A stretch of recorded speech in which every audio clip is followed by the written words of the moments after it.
Hey, haven't ridden in a while. It's been a crappy winter, and today it's about 65 and rainy.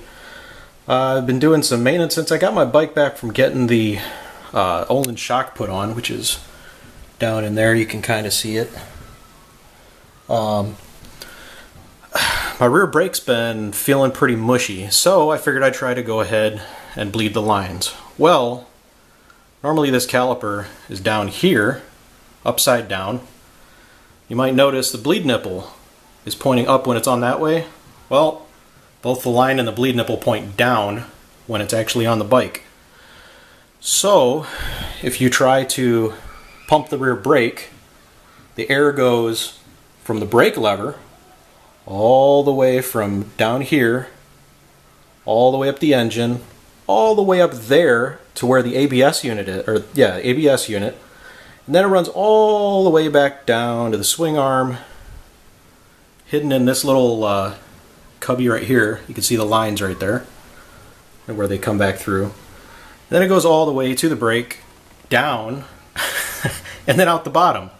So you got all this space that goes all the way up that can get air in it, just for the ABS system. And some people have even gone so far as disconnecting their ABS for the rear brake because of that. I don't think I'd recommend that, but here's how you should bleed the rear brake to get all the air out. Basically, first you have to take off the rear wheel. You need a special socket for that. You can see it over there. I actually use a breaker bar, which is from my jack stand. It's about, I don't know, 4 feet long. And with that over my wrench, I was able to gradually put all my weight into the bike with the bike in first gear, with the wheels on the ground, and it eventually popped loose. It was a lot of weight. I mean, I weigh 210, and this is probably one of the hardest wheels to get off, and I've got a speed triple with a single-sided swing arm that I think is like 150 foot-pounds is the recommended torque for that. For this bike, it's even higher, so get ready to put a lot of weight into a wrench to get the wheel off. Once you have the wheel off, the two bolts are on this bracket back here. I'm not sure if you can see it, but there's a bracket right there that has 2 bolt holes that bolt onto this bracket. Here are the bolts. They're what size is that? It is a 5mm Allen that you'll need to get this bolt off. Got 2 of these. One is down low, one's up high. It's on the back side of the wheel. Really hard to see. You're going to want to get the bike up on a lift, or I've got a Moto manufacturing stand, which I highly recommend. This thing is amazing, and it's probably the best money you'll spend, just short of getting a center stand, which unfortunately isn't available for this bike. So once you get those 2 bolts off, and you've got the wheel off, then you can take, there's a couple zip ties right in here that you'll have to pop loose, and a little bracket right there that uses a small Allen key as well. I think it's probably a 3 or 4mm, and that'll get the cables loose. Then you can swing the caliper up and over, and don't start doing any bleeding just yet, because you want to make sure that the pads are grabbing the disc, because if you do it without that, the pistons in the brake will actually push out from the caliper, and a lot of air actually gets stuck behind those pistons. So this will help you get more air out, and actually you'll want to move the caliper and compress those pistons. To do that, you just kind of push on the brake, and gradually you'll see the 2 sliders right here slide back into the caliper. And once that happens, you can undo the nut right here, and you might be able to see some air bubbles. Yeah, there goes a little one.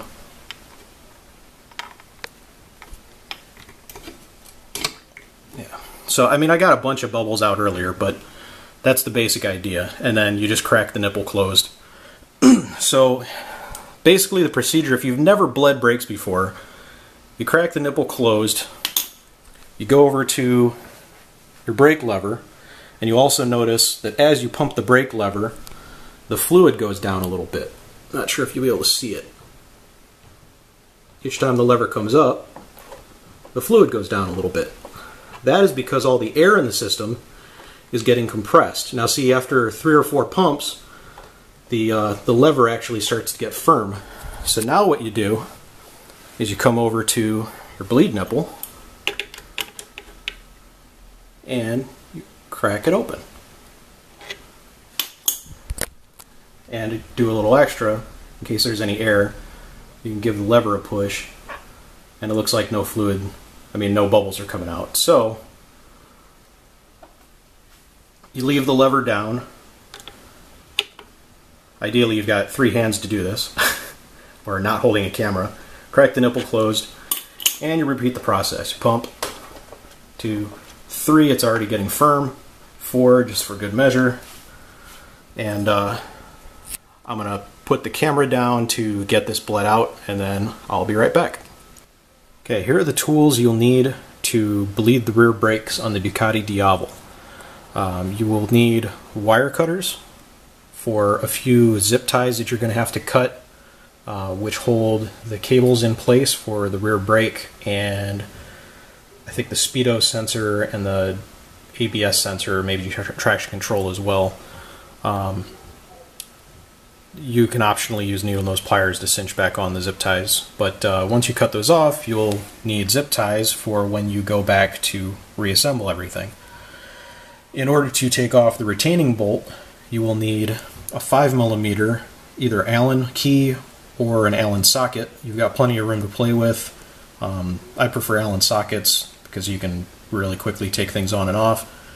You will also need an 8mm Allen or socket for the caliper itself. There are 2 large bolts that you have just enough room for an Allen socket of this size and a wrench, or a ratchet, I mean.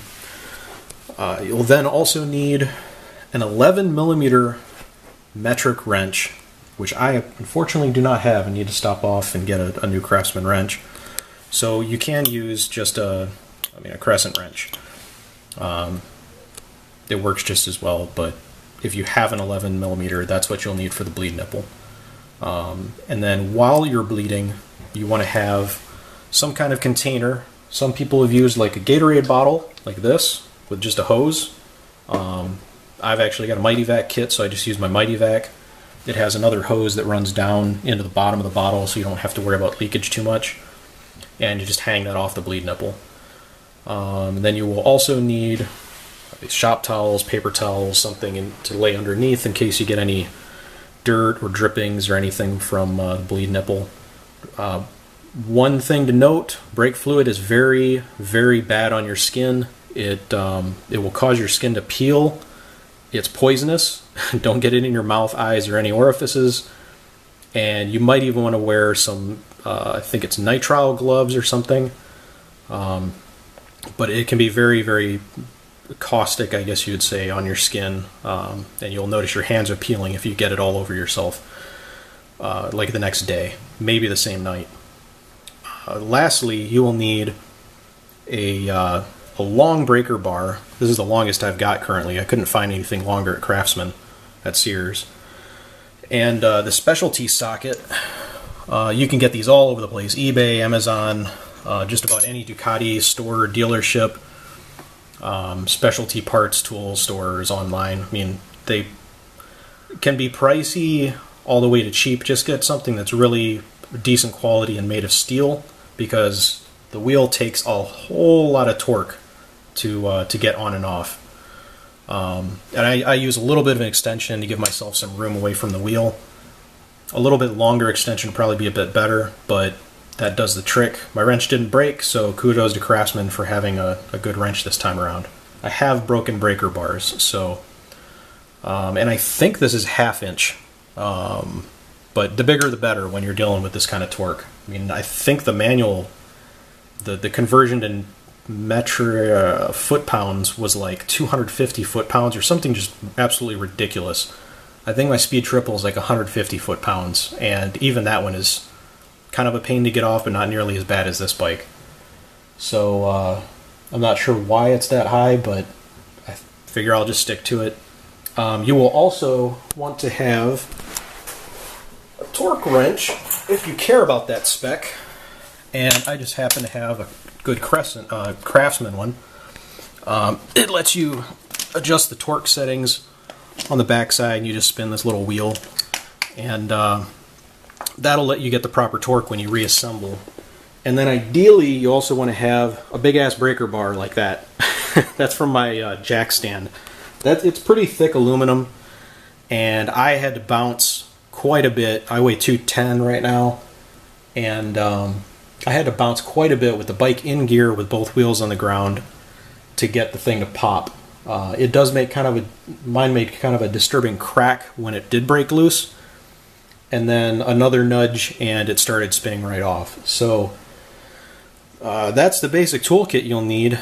There's not a ton of stuff, but that'll do it. And you don't want to forget about brake fluid. You will need some of that. And what I'm using today is RBF 600 modal. .4 is what you want. It's not too expensive. You're not even going to use anywhere near a full jug. I drained the full system, and I mean, you look at a Gatorade bottle and it's like just barely down in the bottom there. So, and that was with a little extra because I was trying to bleed it without taking the rear wheel off, and it didn't work at all. So, so yeah, that's the kit you'll need. 5mm Allen, 8mm Allen, 11mm wrench, zip ties, wire cutters, a socket wrench if you're going to use the Allen bits, torque wrench, breaker bar, wheel socket, brake fluid, some kind of bleeder container with a hose, ideally something like a Mighty Vac. If you're going to suck the fluid out and completely drain your system before you do this, you want to have a Mighty Vac pump. And this is the fairly new model that I just picked up not long ago. It works pretty well. And it's just kind of an updated version. It's got a little release valve. So so yeah, that's the kit you'll need.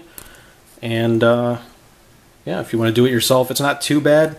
And I just got done bleeding my brakes, and it's now pretty firm. I mean, it used to go all the way down here, and now it's like maybe a quarter push before I start getting some good resistance. I do still need to go out and ride the bike and get the ABS activating, and then do a little bit more bleeding maybe if it doesn't stay firm. But I got a ton of bubbles out of the pistons, and the caliper's back on the bike, and I'm just going to reassemble and go for a ride. Okay, I looked up the rear wheel nut torque spec, and it's actually 230 nanometers.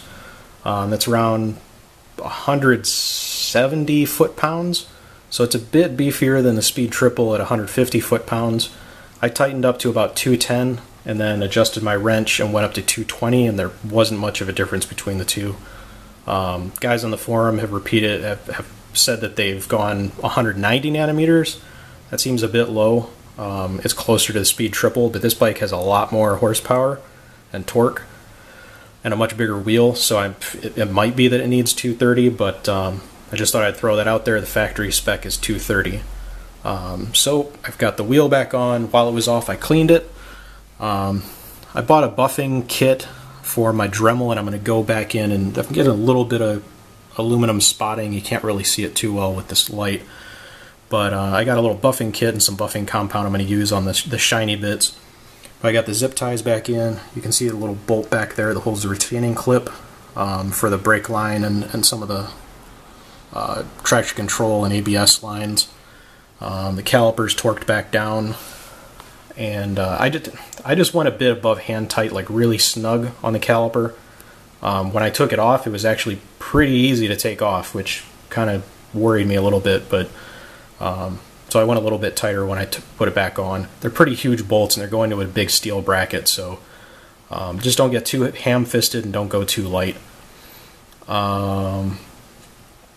Also, when you reinstall the wheel, you'll want to make sure, my wheel when I was spinning the nut on, it had a lot of resistance to it, and it was kind of making a scraping noise when I was taking it off and putting it back on.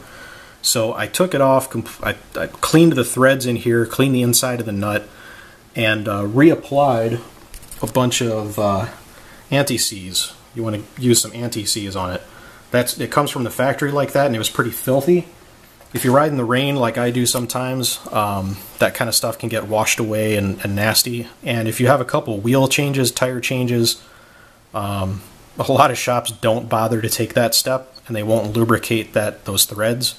And that can actually cause your wheel to seize up and be much harder to take off. So it'd probably be best just to be safe, run a brush. I used a nylon brush on the threads to clean it, like this right here.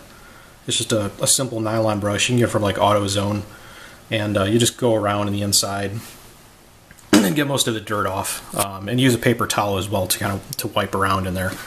And then once that's done, you just put a little dab of the anti-seize on your finger, run it around the threads, run it around the inside of the nut, and lubricate the back side of this of the nut as well. So where it's rubbing up against the metal washer, you don't get any seizing there too. And then just torque it back down, make sure the retaining clip is in. There's 2 holes on either side, so you shouldn't run into any issues with not being able to put the pin through somewhere. But that's it. That's the rear wheel back together, and the brakes all feel pretty good. I just need to run out for a ride real quick and test out the ABS. If it gets a little bit soft, then I might take the wheel off again and bleed it a bit more, but it should be good. I got a lot of air out in this pass, and I'm going to move on to other things. So if you have any questions or comments, feel free to leave them in the bottom. Thanks for watching.